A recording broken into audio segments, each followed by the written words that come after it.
నా పేరు రేష్మ. నాకు 31వ తేదీ జనవరి 31వ తేదీ యాక్సిడెంట్ అయింది.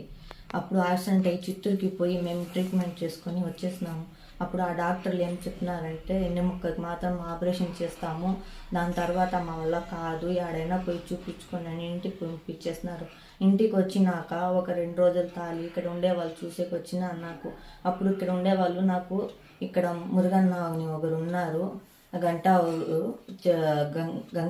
గంగమ్మ గుడి ఉంది కదా, చైర్మన్ అక్కడ ఉన్నారు. వాళ్ళకి పోయి మీరు చెప్తే వాళ్ళు ఆదుకుంటారు, సహాయం చేస్తారు కొంచెమైనా అని మాకు ధైర్యం చెప్పినారు. ఆ ధైర్యంతోనే మా అమ్మ పోయి ఆయన కాడ అడిగింది. అడుగుతానే ఆయన ఏమి ఎక్కడ ఎట్లా అని అడిగినారు. చెప్పినాము ఇట్లా అని పరిస్థితి అని చెప్పే లోపల 10,000 చేతికి ఇచ్చి పోయి ఆ పాపకి నేను 2 లక్షలు ఇస్తాను, ఎంత కావాలి అని అడిగినారు.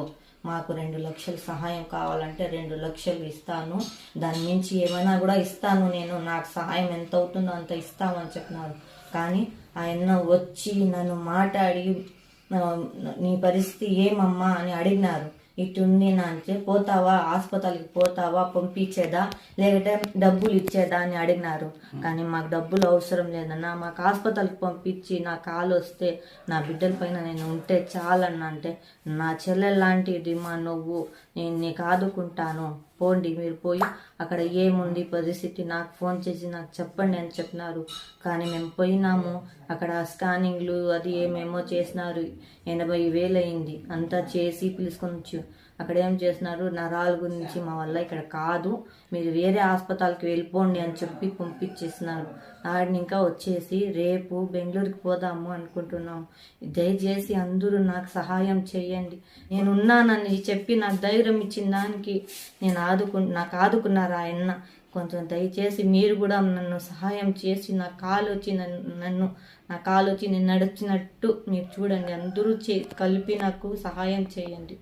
అందరికీ ధన్యవాదాలు చెప్పుకుంటాను. నాకు మాత్రం ఇంత మాత్రం చేస్తే మాత్రం మీకు మాత్రం ధన్యవాదాలు చెప్పుకుంటాను. నేను సచ్చేదాకా మీకు అందరికీ రుణపడి ఉంటాను.